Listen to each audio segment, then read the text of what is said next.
merubah berdirinya Muhammadiyah, ya, itu atas restu ya dari Habib, seorang Habib muda yang dulu pernah seakan-akan membela bangsa dan negara, tetapi intinya ya sama saja, membius masyarakat untuk salah dalam memahami sejarah bangsanya sendiri. Oh, itu oknum, nggak ada oknum. Oknum itu 1, 2, sampai 10 lah, itu oknum. Lah kalau ya mayoritas 90% itu bukan oknum. Semuanya, semuanya dokumen rahasia milik Robitoh Alawiyah. Dikasih hati, ngerogoh rempelo. Bahasa Jawanya seperti itu.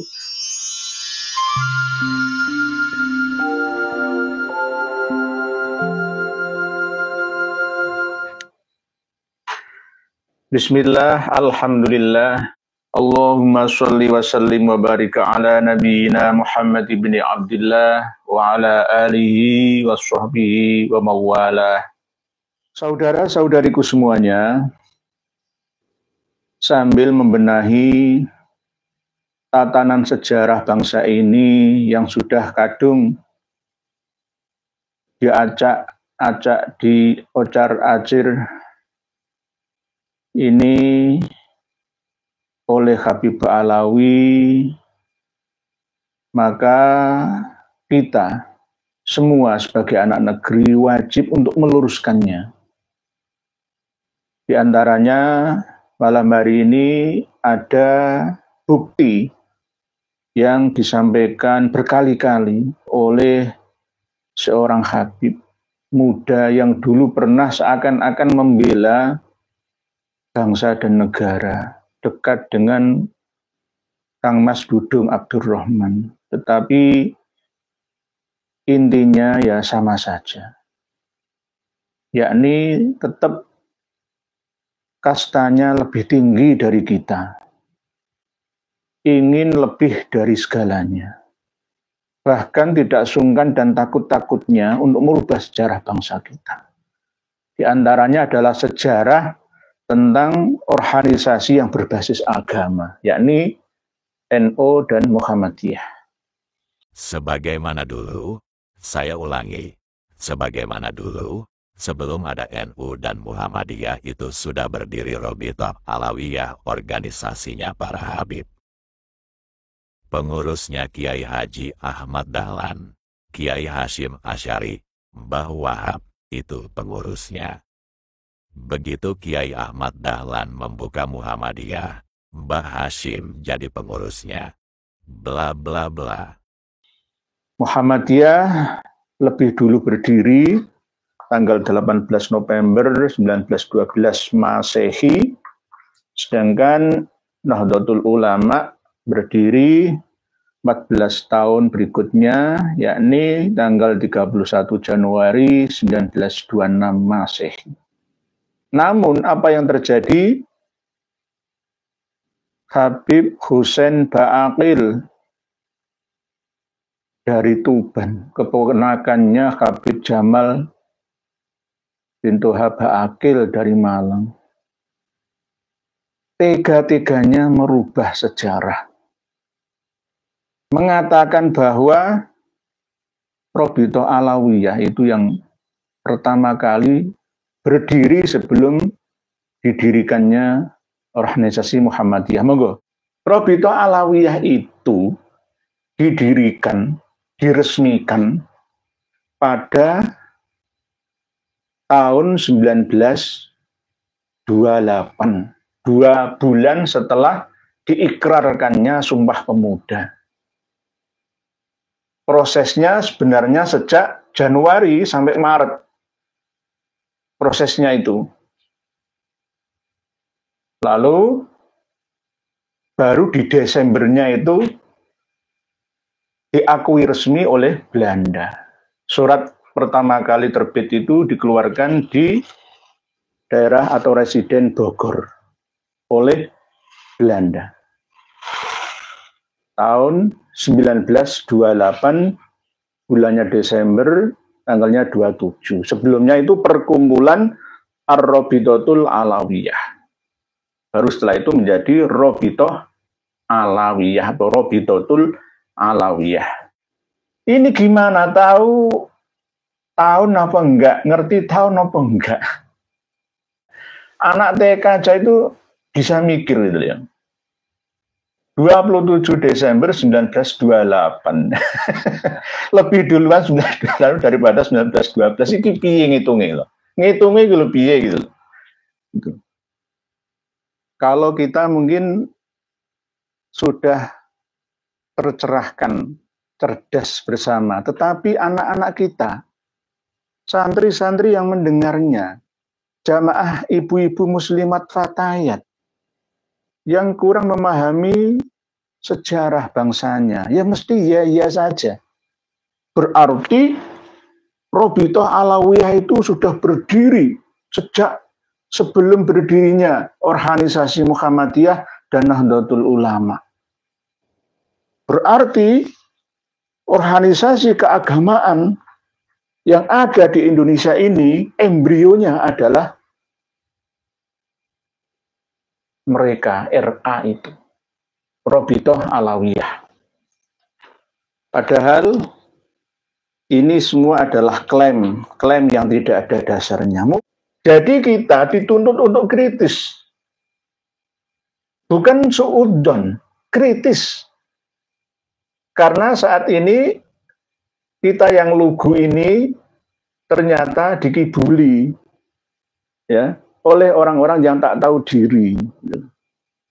Oleh sebab itu kebangkitan negeri kita ini dimulai dari awal abad 21 ini. Yakni kita harus kritis. Jadi informasi yang disampaikan oleh Habib Hussein Ba'akil ini menyesatkan. Menyesatkan karena disengaja diulang 2 kali, berkali-kali ya. Mengakui bahwa jasa-jasa mereka inilah yang membuat negeri ini merdeka dari penjajahan koloni Walandi, company. Jadi jika tidak ada Habib, tidak ada para Habib yang ada di Indonesia atau Nusantara ini, maka negeri ini belum dan tidak akan pernah merdeka. Katanya seperti itu. Na'udzubillah, summa na'udzubillah. Ini menyakitkan hati seandainya Romo Kiai Muhammad Darwis Kauman Yogyakarta mendengarkan ceramah ini. Ceramahnya Habib Hussein Ba'akil ini. Karena apa? Gak sesuai. Gitu. Gak sesuai. Romo Kiai Muhammad Darwis alias Kiai Haji Ahmad Dahlan. Namanya ada 2. Muhammad Darwis. Ya. Didirikan Muhammadiyah itu di kota Kauman, desa atau daerah Kauman, Yogyakarta. Sebelum mendirikan Muhammadiyah, beliau Kiai Muhammad Darwis atau Kiai Haji Ahmad Dahlan berkonsultasi. Di mana konsultasinya? Di Mekah sana. Berguru dengan ulama siapa? Apakah para habaib? Enggak. Berguru kepada Syekh Khotib Al-Minangkabawi, Syekh Nawawi Al-Bantani, Kiai Mas Abdullah As-Surabayai, Surabaya, dan Kiai Fakih Mas Kumambang Gresik sini. Itu gurunya, nggak ada Al-Habib Muhammad Al-Abbas, Al-Habib Muhammad Abdurrahman As-Sugaf, nggak ada sejarahnya itu.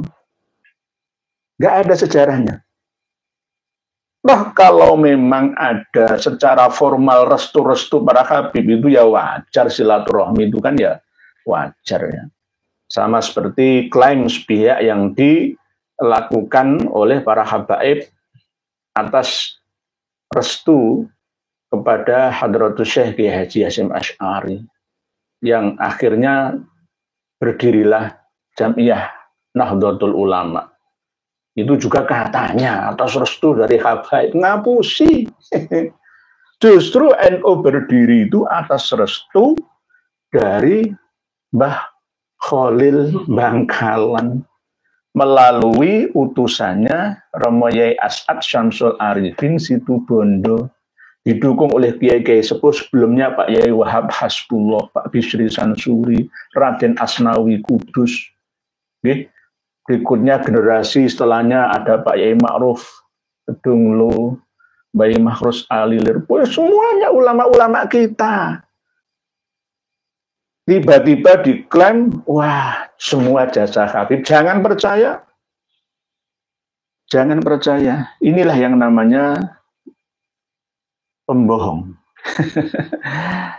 Merubah sejarah dulu, lalu setelah mantap pada posisi dipercaya oleh umat ini, maka umat ini akan dikemanakan, terserah dia, terserah mereka. Inilah kejahatan, ya, penjajahan, sejarah dirusak, gak karuan. Ini yang harus kita lawan dengan ilmu pengetahuan, ya, bukan dengan okol, kekuatan fisik. Tidak, tetapi dengan kemampuan keilmuan. Seperti yang kita sampaikan. Harus kita counter, harus kita lawan, dan kita luruskan. Gitu. Kalau kita biarkan, maka ya akan diyakini semuanya. Oh, yang ngomong itu cucu Nabi, ya mesti bener, ya nggak ada yang salah. Walaupun nggak sesuai dengan fakta sejarah, ya mesti bener. Akhirnya seperti itu nanti.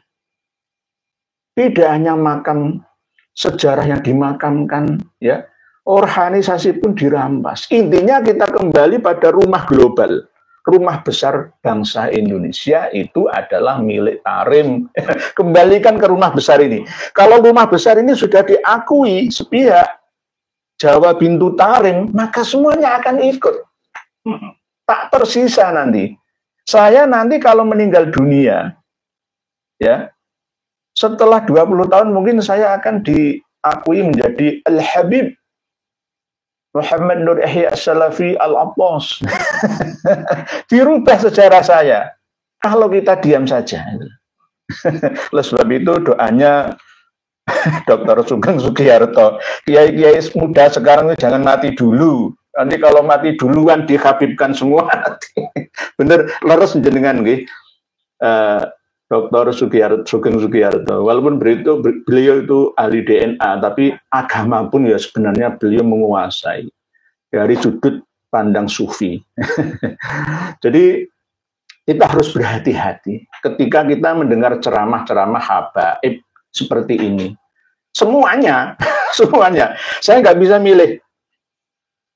Oh itu oknum, nggak ada oknum. Oknum itu 1, 2, sampai 10 lah itu oknum. Lah kalau ya mayoritas 90% itu bukan oknum, hanya 1% atau 2% lah, ya, yang benar-benar lurus dan jujur dalam menyampaikan isi ceramahnya ke hadapan umat ini, atas dasar rasa terima kasihnya mereka terhadap bangsa ini, diterima baik, hidup bersama berdampingan di negeri yang melimpah ruah kaya raya ini. Tapi sebagian besarnya enggak.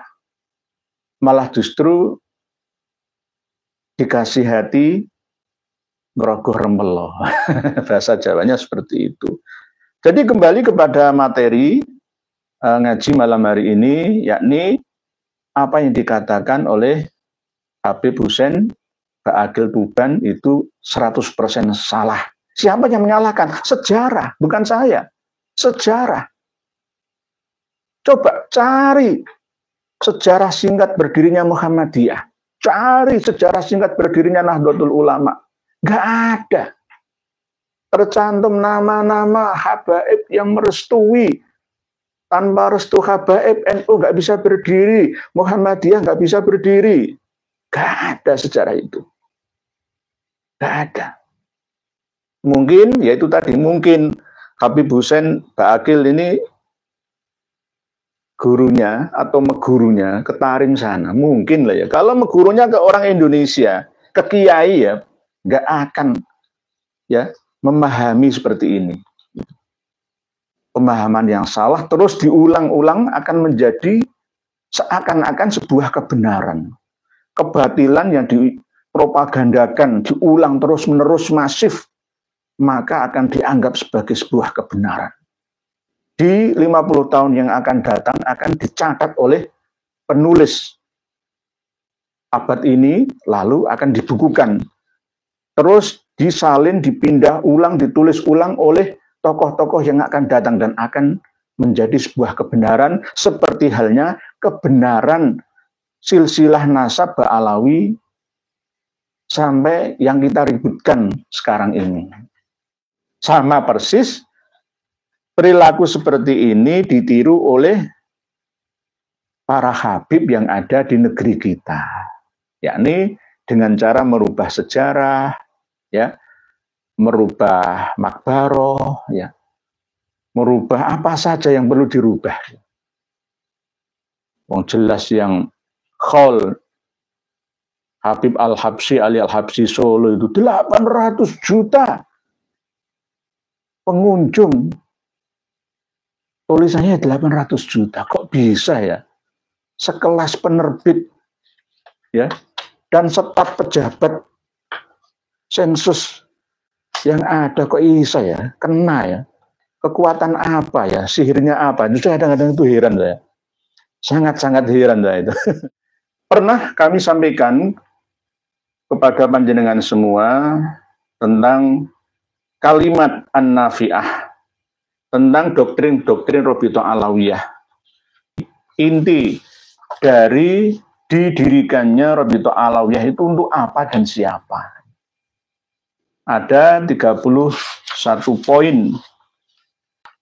penting, 30 poin penting yang berisi dokumen rahasia milik Rabithah Alawiyah yang pernah kami sampaikan kepada panjenengan semua pada bulan-bulan yang lalu. Dan intinya hampir sama seperti yang dilakukan oleh Habib-Habib setelahnya, setelah didirikannya Rabithah Alawiyah ini. Yakni apa? Berjuang untuk merubah sejarah. Tidak yang muda, tidak yang tua, sama saja. Habib Hussein Ba'akil atau Ba'akil ya, Ba'akil Tuban ini kan masih muda, masih adik saya jauh.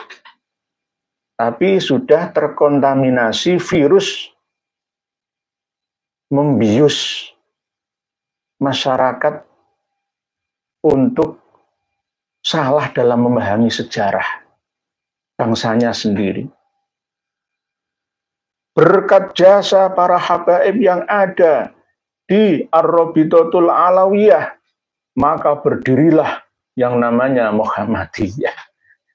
Jadi ini yang perlu kita waspadai bersama, bahwa tujuan utama memang ada 30 kata mutiara yang disampaikan oleh Habib Alwi Al-Haddad, ya, termasuk bagian dari pendiri Rabithah Alawiyah, memang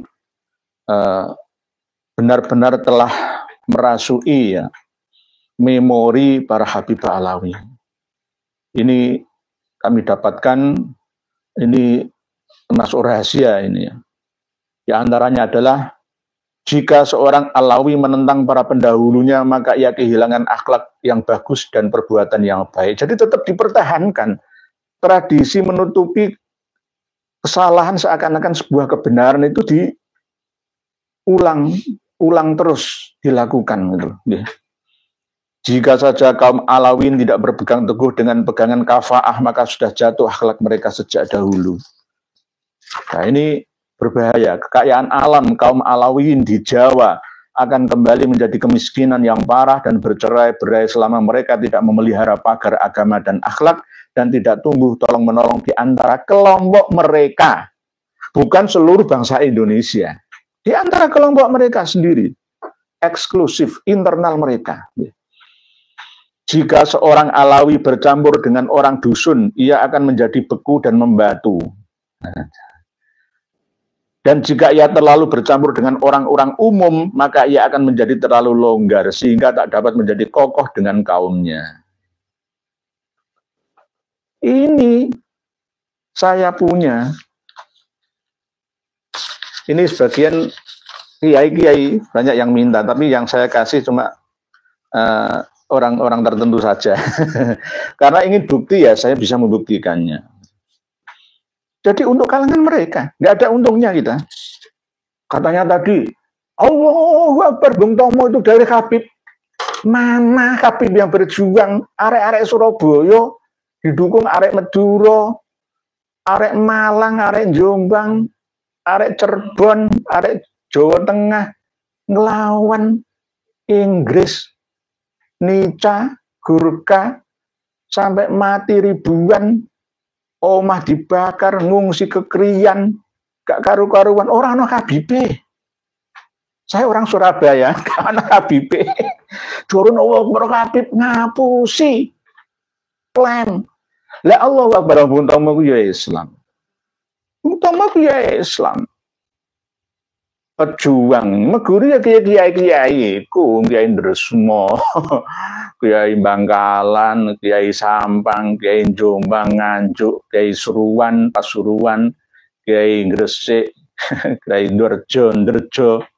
Darjo, ya, Nganjuk dan sekitarnya, Madiun dan sekitarnya. Diklaim Allah Akbar kong Habib. Piye to iki? Lah Komarudin, ya, serangan umum 11 Maret Yogyakarta, Monumen Tugu, Jogja kembali itu. Komarudin ya Allahu Akbar ya padha ete. Komarudin ini koncone Pak Harto, tapi melarat. Gara-gara apa? Sekti Mundraguna, gak kebal peluru, ya. Tapi sakno, ya. Akhirnya ya terlunta-lunta dalam arti ekonominya, ya. Karirnya itu enggak sampai naik, ya. Komarudin itu. Dulu itu ada film Janur Kuning gitu ya kan, Janur Kuning itu Pak Harto, ada Pak Harto di situ. Jadi begitu, orang yang paling ragu terhadap gerakannya diberkahi ini atau Ar-Rabithah Alawiyah adalah orang yang bakhil, orang yang hina dan orang yang mengaku-ngaku. Sedangkan orang yang paling percaya dengan gerakan ini adalah semua yang mulia jiwanya, murah hatinya dan tinggi cita-citanya. Doktrinnya.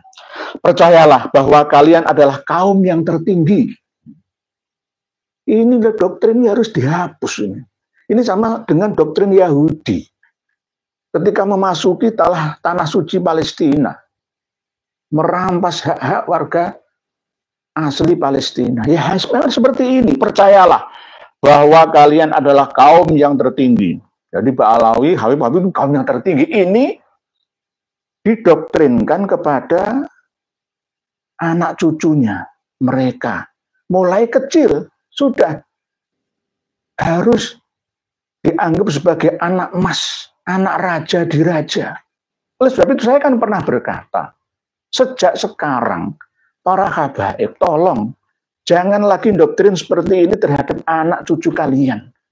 Mulai belum lahir itu sudah diplok-plok, nak, kamu bukan cucu Nabi, nak, kamu bukan cucu Nabi, harus gitu, nggak boleh, nak, kamu darah Nabi, cucu Nabi, ahlul bait Nabi, nak, kamu tuh orang suci, orang mulia. Jangan. Kalau mau mendoakan pada waktu usia 4 bulan kehamilan, ya doakan, nak, kamu itu manusia biasa, nak. Kamu tidak akan mulia jika kamu tidak berusaha dan berdoa, berbuat kebaikan dan bertakwa. Gitu loh. Jangan gini. Percayalah bahwa kalian adalah kaum yang tertinggi. Niscaya kalian akan benar-benar demikian. Keyakinan. Membangun sugesti. Keyakinan internal mereka seperti ini. Siapa yang ragu dengan keberhasilan gerakan yang diberkahi ini, berarti ia telah tenggelam dalam persangkaan yang buruk terhadap Allah, Rasulnya, dan para pendahulu kita yang saleh. Jadi ini sangat-sangat, ini loh. Seorang Alawi tidak akan selamat dari siksa Allah jika telinganya tuli dari teriakan anak yatim Ahlul Bait di negeri ini. Anak yatim Ahlul Bait loh ya, bukan anak yatim seluruh rakyat Indonesia, bukan, khusus anak yatim Ahlul Bait. Pertama kali Rabithah Alawiyah kan mempunyai badan otonom Darul Aitam ya, yang dikelola oleh Rabithah Alawiyah di Jakarta itu. Ya, kalau saya ini semua Tidak peduli dari Madura, dari Jawa, dari Bugis, dari semua umat manusia, bukan khusus untuk Ba'alawi saja. Jadi ini sekelumit tentang doktrin ya Robitoh Alawiyah, 30 butir atau poin yang saya bacakan beberapa poinnya saja. Kalau saya baca semua ngeri, betul-betul ngeri lah. Inilah kenapa kok mereka sampai sekarang ini terus ya getol merubah sejarah bangsa ini. Ya gara-gara ini, mulai dari doktrin ini pertama kali. Doktrin ini berbahaya. Jadi ingin merubah berdirinya Muhammadiyah ya, itu atas restu ya dari Habib Robitoh Alawiyah. Robitoh Alawiyah itu berdirinya tahun 1928 tanggal 27 Desember. Muhammadiyah berdirinya itu tanggal 18 November 1912. Nahdlatul Ulama berdirinya tanggal 31 Januari 1926. Kok iso lebih duluan 1928 nih loh. Coba lah dipikir bareng-bareng lah, masuk apa enggak? Jelas-jelas enggak masuk. Enggak masuk akal ya. Kecuali orang yang tidak berakal ya, akan menerima saja. Ya, iya bener, cucu Nabi bener kabeh, enggak ada yang salah, maksum. Nah, baru-baru ini kan ada seorang kiai ya, seorang buya ya dari Sunda itu mengatakan damai saja, kita ini damai aja, sama dengan anggaplah ini pro kontra doa kunut itu loh ya. Ada yang kunut, ada yang tidak, ada yang ketika sholat membaca Fatihah jahar dan sir ya seperti disamakan seperti itu nggak bisa. Sama dengan al halal bayinun wal haram itu bayinun. Jelas yang salah ya salah, yang benar ya benar. Bainal haq wal batil sudah jelas. Nggak bisa diajak kompromi.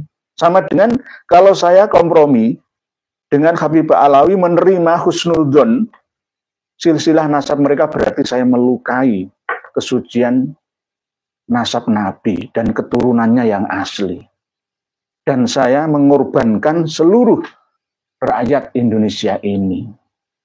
Kong kalingkong ta'awun bukan alal bir wat taqwa, tapi ta'awun alal ismi wal udwan. Bahaya, sangat berbahaya. Jadi seandainya terjadi konfrontasi bagi-bagi bener lah ya istilahnya, bukan konfrontasi tapi toleransi ya. Habib Alawi bener, golongannya kayak Haji Maduddin Usman ya bener, pada bener kabeh, nggak bisa, tetap nggak bisa. Ini bainal haq wal batil, nggak bisa. Syubhat itu akan jatuh ke perkara yang dilarang atau haram. Al halal bayinun wal haram juga bayinun. Sama bainahuma mustabihatun itu nggak bisa. Jadi tetap harus kekeh kita. Berdasarkan apa? Data ilmiah yang ada. Bahwa nasab Ba'alawi itu tertolak secara data ilmiah, dan saya bertanggung jawab dunia dan akhirat secara ilmiah. Bahwa Habaib Ba'alawi itu bukanlah dzurriyyah suci Rasulullah Shallallahu Alaihi Wasallam. Masih ada kesempatan 1%, yakni untuk membuktikan ya kebenaran pengakuan mereka dengan cara tes DNA itu. Kalau itu mereka tidak lakukan, maka takut karena salah, berani karena benar. Jadi kalau takut, ya nanti suatu saat program pemerintah yang berjalan, yakni mungkin acara donor darah, ya. Nanti diambil semua tanpa diketahui oleh mereka, sama seperti waktu corona, yakni kita vaksin bersama, ya. Dipaksa harus vaksin, gitu. Nanti sambil diambil sampel darahnya, lalu dites, itu dengan cara yang paksa. Ya, jadi nanti bisa ketahuan semua. Apa sih takutnya? Itu. Kalau benar itu tadi, takut karena salah, benar karena berani karena benar. Robitoh Alawiyah kok berdiri dulu sebelum Muhammadiyah, itu bagaimana? Ya inilah delalai biidznillah ya, dilalah kersane Allah nih coba Jawa nih. Ditampilkan, ditampakkan, diperlihatkan oleh Allah. Ternyata mereka itu ya begitu itu loh. Saya tidak menyerang pribadi, privasi, tapi enggak. Akibat dari ucapannya itu, efek buruk negatifnya ke generasi kita ini yang harus saya lawan. Saya luruskan bahwa apa yang dikatakan oleh beliau, Habib Hussein Ba'akil Tuban itu salah, tidak benar. Dan beliau harus mencabut ucapannya itu.